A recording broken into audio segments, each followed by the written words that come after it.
और ऐसा मैं क्यों कह रहा हूं? ध्यान से बातों को सुनिएगा।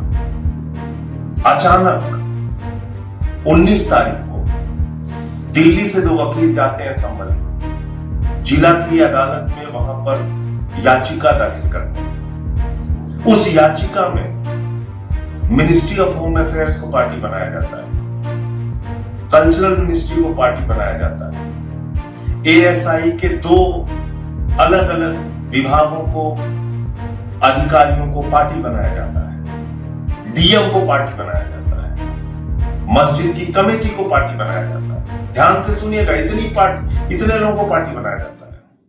उत्तर प्रदेश को बर्बाद करने का बीड़ा उठा लिया है। यूपी को बर्बाद करना उनका संकल्प हो गया है, उनका लक्ष्य हो गया है। कभी मुजफ्फरनगर के दंगे, कभी अलीगढ़ के दंगे, कभी बहराइच के दंगे और अभी संभल के दंगे।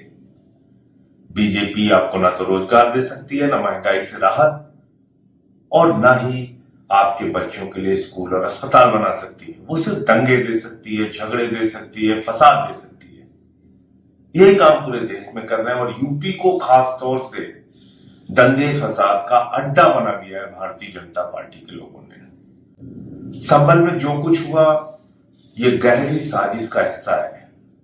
और ऐसा मैं क्यों कह रहा हूं? ध्यान से बातों को सुनिएगा। अचानक 19 तारीख को दिल्ली से 2 वकील जाते हैं संभल में, जिला की अदालत में वहां पर याचिका दाखिल करते हैं। उस याचिका में मिनिस्ट्री ऑफ होम अफेयर्स को पार्टी बनाया जाता है, कल्चरल मिनिस्ट्री को पार्टी बनाया जाता है, एएसआई के 2 अलग अलग विभागों को, अधिकारियों को पार्टी बनाया जाता है, डीएम को पार्टी बनाया जाता है, मस्जिद की कमेटी को पार्टी बनाया जाता है। ध्यान से सुनिएगा, इतने लोगों को पार्टी बनाया जाता है। आप जानते हैं न्याय की एक प्रक्रिया होती है। कोई याचिका दाखिल होती है, किसी के खिलाफ होती है, कोई पार्टी होता है तो उनको एक सामान्य सा नोटिस जाता है कि इस मसले पर आपका क्या कहना है, आपके क्या विचार है।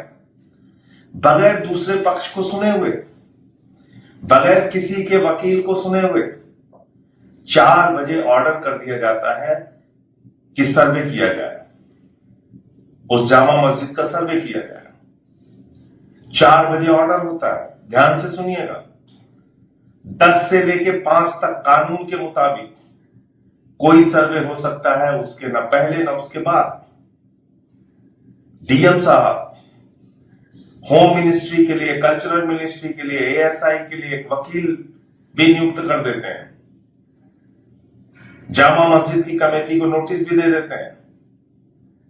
19 तारीख को 6:30 बजे पहुंच के सर्वे किया जाता है।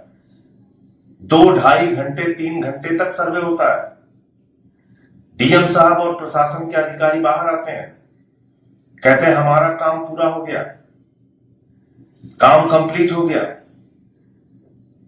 उसके बाद वहां से वो लोग चले जाते हैं। ना कोई दंगा होता है, ना कोई फसाद होता है, ना कोई झगड़ा होता है। भाजपाई बौखला जाते हैं।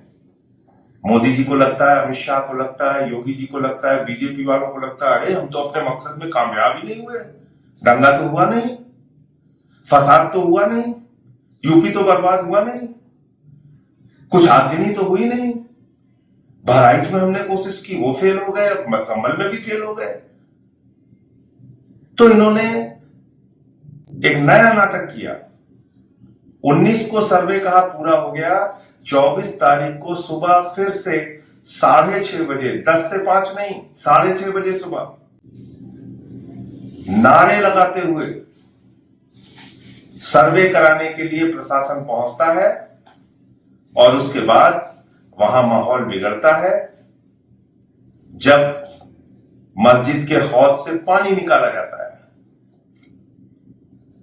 माहौल बिगड़ता है, पुलिस वहां पे लाठियां चलाती है, गोली चलाती है, पथराव भी होता है दोनों तरफ से और 5 लोगों की जान चली जाती है। ये कैसे हुआ? मैं पूछना चाहता हूं, अगर 19 तारीख को सर्वे पूरा हो गया था तो 24 का सर्वे डीएम के आदेश पे कैसे हुआ?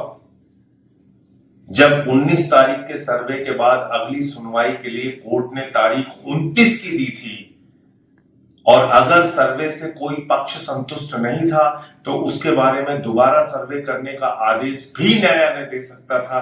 तो 24 तारीख को डीएम के आदेश पे दोबारा सर्वे कैसे हुआ? क्या ये डीएम का आदेश था या बीजेपी के नेताओं का आदेश था? ऊपर बैठे हुए आकाओं का आदेश था? दंगा कराने की नीयत से यह आदेश था? फसाद कराने की नीयत से यह आदेश था? मैं यूपी के नौजवानों से कहना चाहता हूं, अपने बेरोजगार भाइयों से कहना चाहता हूं, ये भाजपा तुमको कोई भविष्य नहीं दे सकती। ये तुमको धर्म के नाम पे झगड़े करा सकती है और अपने बेटों को दुबई के शेखों के साथ हजारों करोड़ का धंधा करवाती है। कहां है जैसा का धंधा? दुबई में, कतर में, शेखों के साथ, जिसको गले लगाते हैं मोदी जी।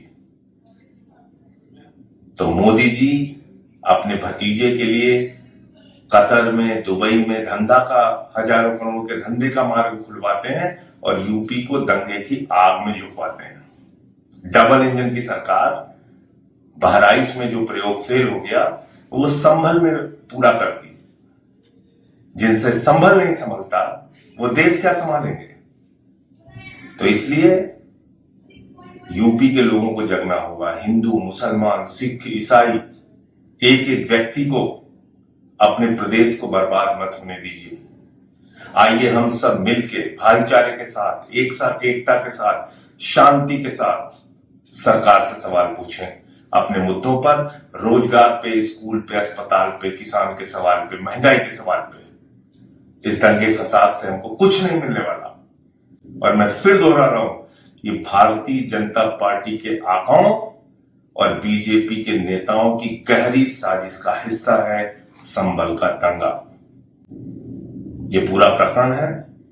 अब आपको समझ में आ गया होगा कि किस तरीके से ये दोबारा सर्वे करा के दंगा कराया गया, फसाद कराया गया, गुंडागर्दी कराई गई और 5 लोगों को गोलियों से भून दिया गया। इस पूरे मामले में हाई कोर्ट की निगरानी में मामले की जांच होनी चाहिए और जो भी लोग इसके लिए दोषी हैं, चाहे वो जनता का व्यक्ति हो या पुलिस प्रशासन का व्यक्ति हो या बीजेपी के आका हो, उनका चेहरा देश के सामने आना चाहिए और उनके खिलाफ सख्त से सख्त कार्रवाई होनी चाहिए। जय हिंद।